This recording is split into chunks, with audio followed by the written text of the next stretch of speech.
Hello and welcome, my friends. We have made it. If you have been waiting for a long time, like me, to see how Stranger Things is finally going to end, well, today is the beginning of that end. Of course, the episodes are going to be dropped in three batches. We're going to have to wait all the way until the last day of the year to finally see how things are going to wrap up.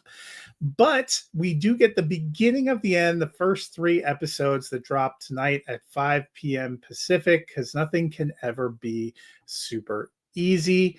But we should be excited. We should be grateful. Actually, I guess four episodes are dropping today, so it's even better than I thought. Then we are going to see three more episodes drop on Christmas Day, and the final episode dropping on New Year's Eve. At least it's only one. Only eight more episodes left, so we've got to savor it before these kids have to officially retire. Maybe get the season in before they hit their 40s.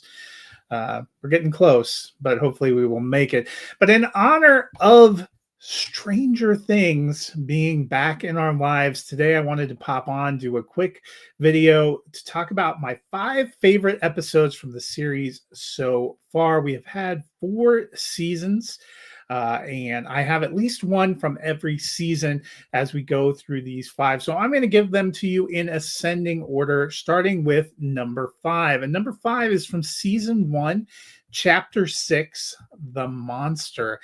I think, if I was ranking seasons, season 1 would still be my favorite. And if I was ranking in order from best to worst, it would probably be 1, 3, 4, 2. And I know that last 2 might be a little controversial. Season 4 had its problems. The episode's arguably too long, the fact that nobody's ever together.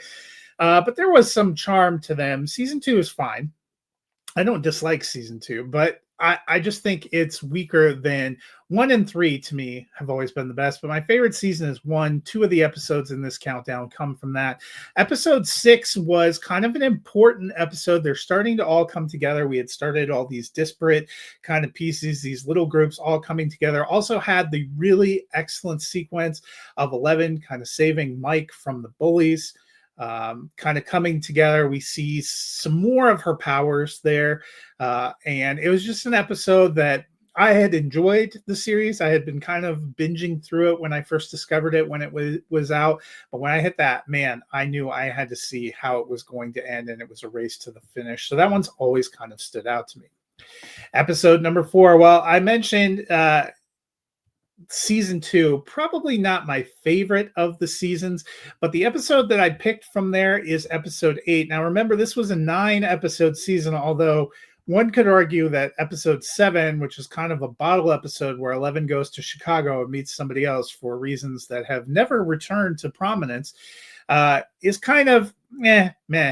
This was actually the penultimate episode of the second season, a season where they were mostly all apart. There was some fractures. They had to come together. We learned kind of about the Mind Flayer. They're trying to make, trap him, trying to use Will to draw him out, to trap him. Everybody in the cabin, out in the woods. And at the end, they're about to be attacked when 11 makes her grand appearance. That moment when she bursts through the door at the end, sees Mike after she has saved them. That was kind of a real high point for me. I like the finale of that season just fine, but it was the penultimate episode, the Mind Flayer, that kind of stood out to me. So that is number 4. What about number 3? Well, we are going to season 4. And I know not everyone loved season 4, and there were definitely some highs and lows and a lot of time where people were just marooned in Russia for no apparent reason. There are some cool episodes toward the end. One of the highest rated is episode 7, which is the massacre at Hawkins Lab, kind of the origin story for Vecna. I also kind of liked the finale. I thought that one was pretty good. But the one that I'm giving my spot to, it's not the highest ranked of the episodes according to IMDb in that season, but it was very emotional, and that is Dear Billy, that one in the middle where Max is a target for Vecna, and she has written a letter to her brother, who we saw die in kind of a heroic sacrifice at the end of season 3. That grief has kind of carried over in season 4. She writes that letter. It also, I have always kind of liked the song "Running Up That Hill." They used it in some episodes of The OC, which is probably the first place I was really introduced to it. I was born and was a child of the 80s, but 80s synth pop probably not the biggest thing for me, but I loved the use of that song. It comes back in later times. There are some fun 80s needle drops throughout the series, but I really enjoy the way that episode is put together. There's a lot of emotional heft and gravity, especially in that sequence when they're saving Max and when she's thinking about her brother Billy and reading that letter. And you know what? I'm a sucker for a good emotional climax. So that is number 3. Number 2 for me, we are going back to season 1, and that is the season 1 finale, The Upside Down. I have often said if Stranger Things would have just been one season, I think it could have been one of the all-time classics as a mini series. And the finale has a lot to do with that. The way they all come together, the way they fight at the end, the way that she beats the Demogorgon. You think as as you get to that climactic moment that she maybe Eleven had to sacrifice herself in order to beat it, to save everybody else. There's a lot of emotions there, but then you get kind of this tagged on coda. Maybe Will's not all back together normal, but what is Hopper? Why is he leaving things out in the woods? There's that spark of hope that she's there. I would have been satisfied if that was the end. Of course, I still appreciate all the seasons. I'm obviously excited to see where we go in season 5, but I thought that was a pretty great finale, a pretty great episode that really sold me on that first season. And so it has always been one of my favorite episodes. So that leads us to episode number 1. As I've mentioned, I really like season 3. We haven't had an episode from there until now. My number 1 is the finale of season 3, the Battle for Starcourt, or of Starcourt.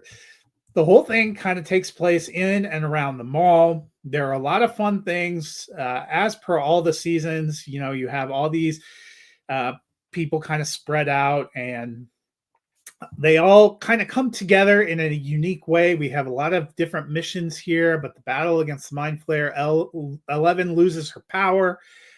So they really have to find a way to rally around her and find different ways of beating everything. The beautiful Neverending Story song, finally getting to meet Susie.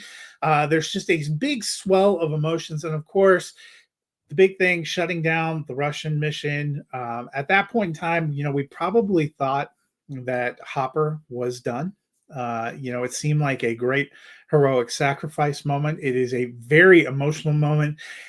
It's somewhat undermined by season 4, and I've said I don't hate season 4, but that is one of the disappointing things. No one, of course, it feels very much like a Marvel series. No one's ever actually gone in this. I don't know if anyone, except for characters on the periphery, Justice for Barb, Billy obviously gone. We lose a few people along the way, but none of these core characters are ever really gone. But for a while, you think Hopper is gone, and when they read that letter over the end crawl, that is just a deeply emotional sequence. I always thought it was beautiful at the time that I was watching it, and I still think it is beautiful and holds up. So that is my number 1. Is there going to be an episode in these 8 that would make it onto a list like this? Boy, I hope so. I, like you, probably have big expectations and hopes for how this season is going to end. But as we await for it to drop tonight, 5 p.m. Pacific, 8 p.m. New York time, 7 p.m. if you live in Nashville, 6 p.m. if you live like me in Colorado, we are going to get the first batch of episodes. I can't wait to dive in and devour them. I should have been watching all of my For Your Consideration screeners this week. Instead, I have been binge watching all 4 of the previous seasons of Stranger Things to get ready for tonight. If you're like me, I know you are pumped for its return. So get in there, relive some of those classic moments, and let's see where this one's going to end up. Happy Stranger Things release day to all who celebrate.